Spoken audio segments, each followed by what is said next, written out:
What's going on, guys? Last week, I told you the 7 reasons why trucking is a really good career choice for you. Well, you thought I was going to sit here and blow rainbows up your ass all the time? Hell no. This week, I'm going to tell you the 7 reasons I wrote down why trucking sucks. I limited it to 7, but we could have gone on for days, all right? Hey, you might as well get in here and talk about it, see what it is that sucks about trucking, because a lot of people are looking at this industry. A lot of people always look at this industry and wonder what it'll be like to get out there and be a trucker, and it is fascinating at first. It really is. But there is some reality to it. There's a lot of damn reality to it. So this is just the list I made. Make sure you check through the comments and see the list other people make. They'll have plenty of grievances also, I'm sure, because it's that kind of job. And definitely jump in there if you see someone, if you're a new guy or you're looking at getting into trucking. If you see something in the comments you don't quite understand, get in there and chop it up with the guys. See what you come up with. See what they help you out with. These guys in the comments are smarter than me. So talk to them. Listen to me. Well, don't listen to me and take advice from me, because I don't know what the hell I'm talking about. But definitely talk with the smart people. They're down there in the comments. Anyways, we're just going to jump right into the biggest one. The absolute biggest thing that sucks in trucking, in my opinion. Wanted to clarify, over-the-road trucking. Over-the-road trucking. I always want to clarify that, because the local stuff, the regional stuff, the dedicated stuff, all that is not what I do. So there's other people that know about that. I am an over-the-road truck driver, so that is what we're talking about. That's going to make sense, because the first thing we're going to talk about, finally, now that I finally got to the point, is the pay structure of over-the-road trucking. It is quite literally one of the worst things I've ever seen. A lot of people here watching this video already know what I'm talking about. You know what I'm talking about. But I'm talking about being paid by the mile. Being paid by the mile, cents per mile to... Doesn't that even sound silly just saying it out loud? I get paid cents per mile. And you know what? Cents per mile does add up, right? It's never the actual amount of miles that you drive the damn truck. It's always a little bit shorter. They'll shave 10 miles off here, 15 miles off there. So, that's your 10 or 15 minutes that you're just doing for free. A lot of times if that stuff's going into the city and there's a 10, 15 mile difference, well, maybe that's your hour that you're giving away for free. The pay per mile system is the biggest fuck up in this entire industry. And I know a lot of people that aren't truckers yet are trying to do the math. Well, how many miles can you do in a day? On a perfect day, everything's going your way. There's no traffic. There's no construction. You got plenty of room to just get out there and run.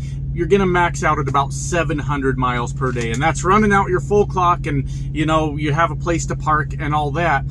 700 is the max you're gonna get. I do 500, 550, 600, anywhere between that 500-700 range when I'm really running. So then you go, I'm making 50 cents per mile. If I run 700 miles per day, that's $350 every day. Man, that's not bad money at all. And you would be absolutely correct. It's not bad money at all. But then you add in the reality of it. You are working in an industry that is completely packed full of roadblocks. Everything in the world is trying to slow you down. I am parked at a truck stop right now that is at least 20 trucks deep on Fuel Island. I mean, they're backed up to the goddamn road out here. And if you're in the back of that line, that's about an hour. You're going to sit there. You're going to sit there, and that's just the way it's going to go. The shippers don't give a damn when they get you going. The receivers don't give a damn when they get you unloaded. Nobody gives a damn because nobody's holding anybody accountable. The trucking companies don't want to piss off their customers, so they're not worried about if you get your detention pay or not. It's just a vicious cycle of nobody gives a damn about you. And this entire thing is full of roadblocks. Then you've got traffic jams, then you've got construction, then you've got weather, you've got all these things. And that severely screws up the amount of miles that you can actually get compared to what you will get. You know, if you did, I can run 700 miles in a week, and there's 7 days in a week. Well, you can't, because you'll run out of your 70 hours. So 6 days a week I run 700 miles, and then I take a 34-hour reset. What does that come out to? 4,200 miles every week would be, it'd be nice. It'd be really good. But you're going to do more around 3,000, 2,500 on your low end if you know what you're doing. I mean, if you're out here to work, 2,500 ain't that hard to do. But about 3,000, 3,500 if you have a really good week. And they're not going to happen every week, right? On top of that, just I could go off on this for a few minutes, but the fact that we are paid per mile, nobody's worried about if we get our detention or not. We're not paid for pre-tripping the truck or post-tripping the truck or fueling the truck or taking the truck to the truck wash or blowing out the trailer with your leaf blower, all those things, airing up a tire, taking the truck to the shop, all these things you're not paid for fucking at all. And nobody gives a shit. Nobody gives a shit about it. I've talked to people in positions of power at trucking companies, and they've always said, hey, you know, the trucking industry runs on such small margins. There's not money to pay drivers for all of their time. I mean, can you believe it? Gasp. I mean, what did we think was going to happen when the race to the bottom started and everybody started going, I could do it for cheaper rates. Everybody was cutting everyone's throat, and somebody at the end of the line was going to be holding the bag. Why not make it be the fucking truck driver, right? So, in the event that somebody's losing money in this business, it's always going to be you. It's always going to be you. We are not paid for all of our time, and we should be. Plain and simple. Pay structure is a shit show. Absolute worst thing I've ever seen. And they can get away with it because what else are we going to do, right? Even with that said, it still pays more than a lot of jobs out there. So we suck it up and we keep doing what we do. Ain't that something? So, next thing is obvious no-brainer. I mean, I don't know why it's on the list, but maybe people need to be reminded of it. But you're always gone. You're always gone. This idea that, and I know I've been complaining in my videos lately because it's going to be 3 months on the road before this company gives me my first home time because they've got their heads all the way up their asses, right? But they do not give a damn about if you've got something important going on at home. You know, if you've got your kid's graduation is coming up, or you've got a wedding to go to, or whatever something you have going on at home, so you need to be home on these specific days. If you need to be home specific days, you better request 2-3 days ahead of time to try to make sure you're going to be there. But you're just always going to be gone. They're going to do their best, you know. In a country, or especially in our technological era where everything in the world can be figured down to the very last second, we can't seem to figure out how to get a truck driver home, huh? Could it be that we can't figure it out, or we just don't give a fuck? I wonder which one it is. I just don't know. Just can never be sure. But they don't care when you get home. You might find some companies you say, hey, this is a good company, and most of the time they're going to do it, but sometimes they're going to screw up. And on that note, your earned home time. Doesn't that sound like we all went to prison a little bit? Like, hey, you got to be out for 7 days to earn a day of home time off. Like, I mean, I guess I'm an employee, so what am I supposed to do, right? There's nothing I can do or say about that. But companies always make sure they let you know how long you got to be out on the road before you earn some home time. Ain't that something? You spend all this time in the truck, and they want to talk about your earned home time. But it's not the same principle or the same that they would do in their office, right? Office staff comes in Monday through Friday, let's say, and then they got 2 days off every weekend, right? We don't get 2 days off for every 5 days we're out. Hell no, we don't. We get 1 per every 7. Huh. It's almost like we're the backbone of the company, but they don't give a shit. Don't give a shit. Next thing I'm going to talk about, it's kind of gross, but it is kind of the reality.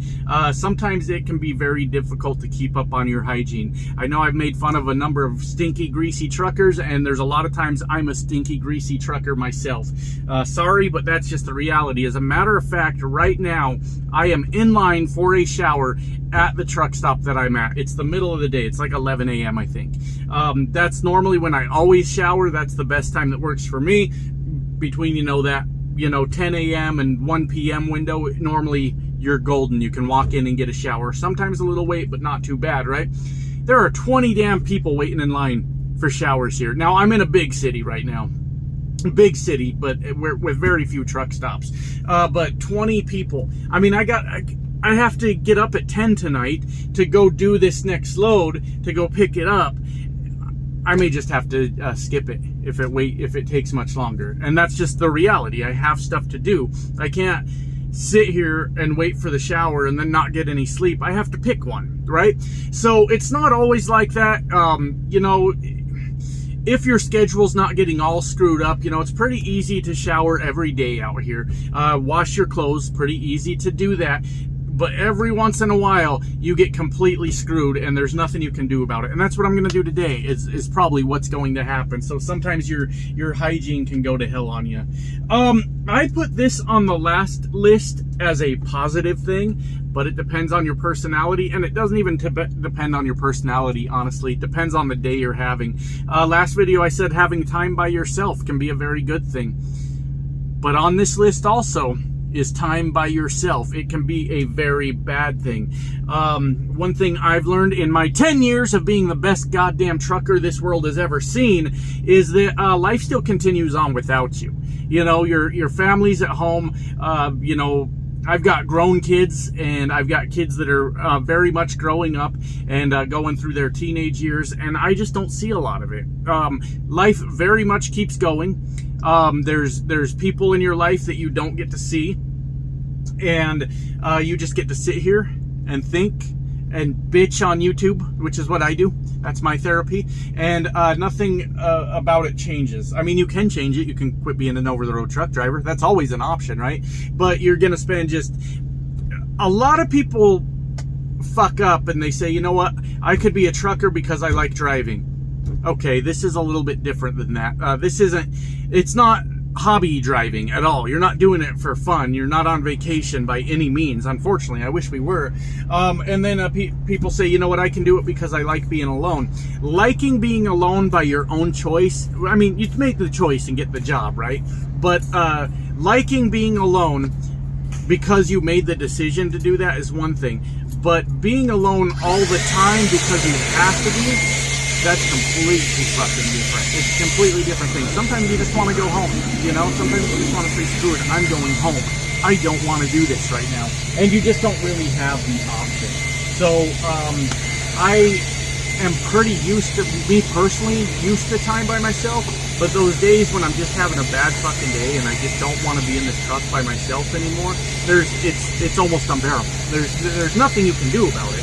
Just get up the next day, drive the damn truck, do it all over again, and eventually you might get out for a couple days. Depends how much earned time off you have there, driver. We'll think about it. We'll think about it.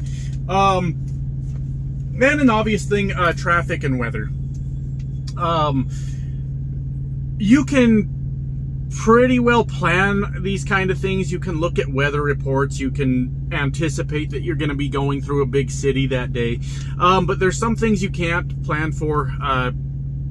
Driving out in the middle of nowhere and some other goofball fucking trucker wrecks his damn truck and lays it down across all lanes of the interstate, and then you sit there for an hour to go 1 mile to get to your exit so you can go to the truck stop and call it a night.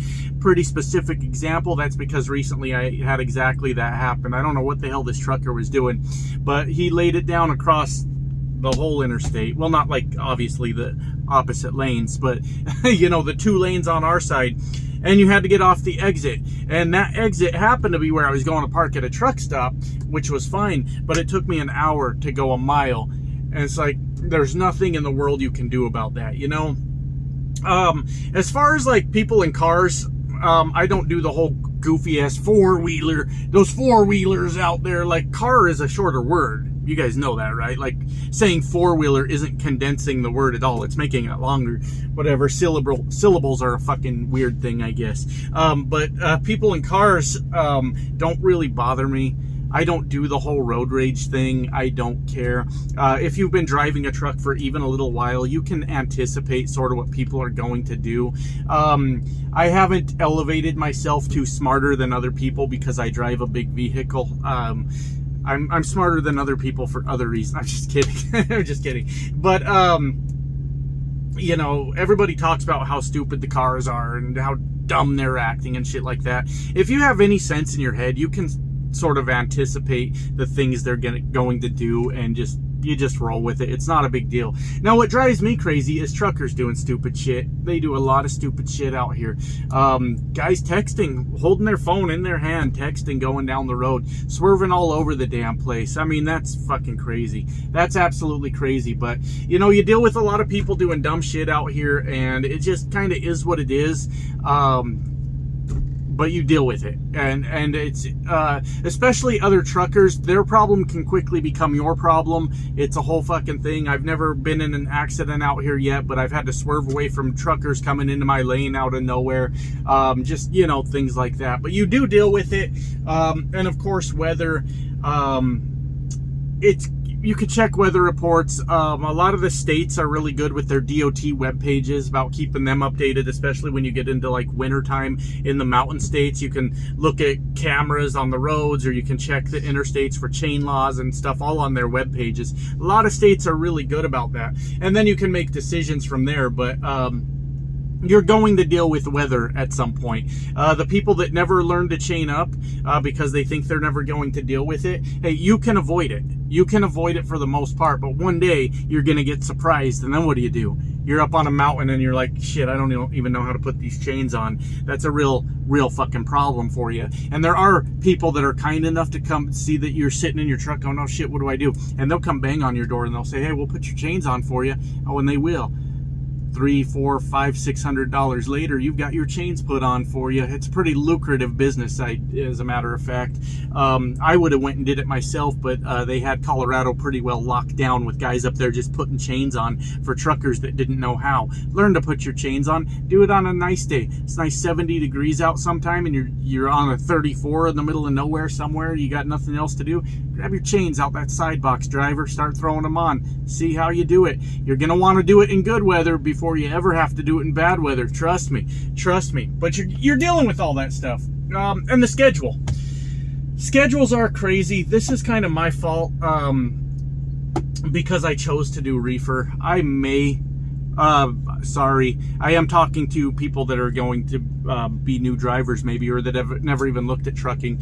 So if you're not familiar with the term refrigerated trailer, which puts you on some pretty wacky schedules sometimes.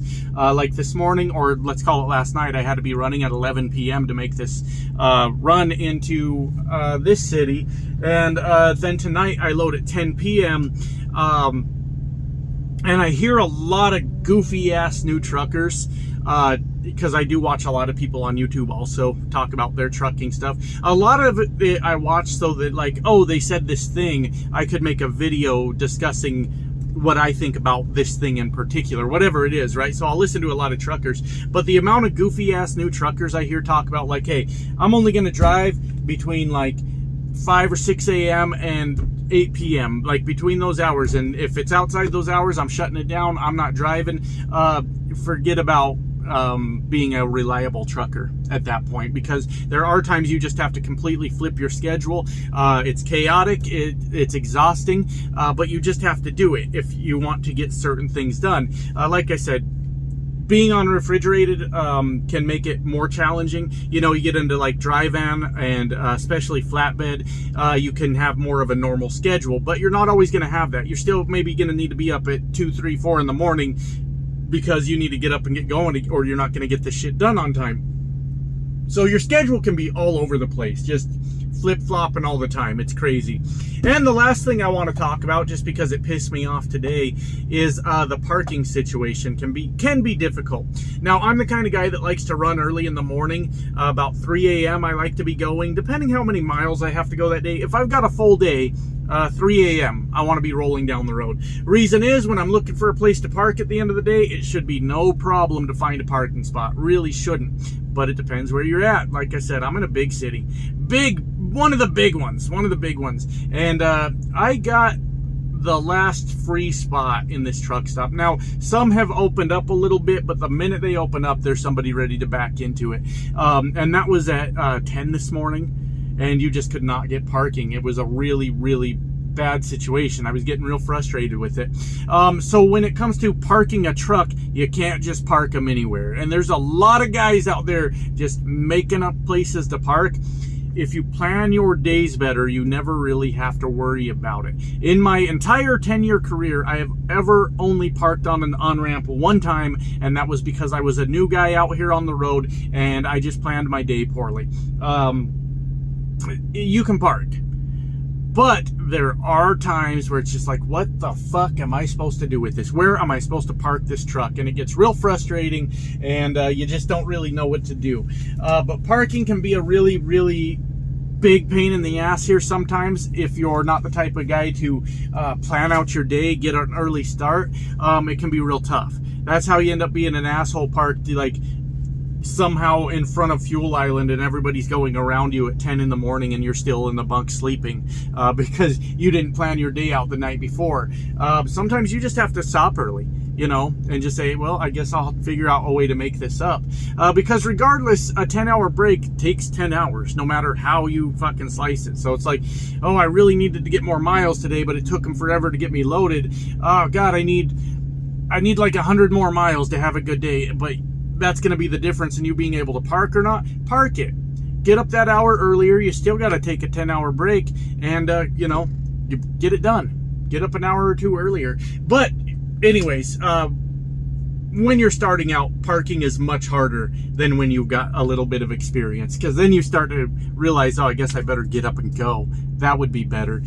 So anyways, that's my list of the 7 things that suck about trucking. Hope you guys enjoyed. Like I said, the list could go up to 1,000 easily, and you'll probably see some other stuff in the comments that other people thought of. So thanks for your time. Bye now.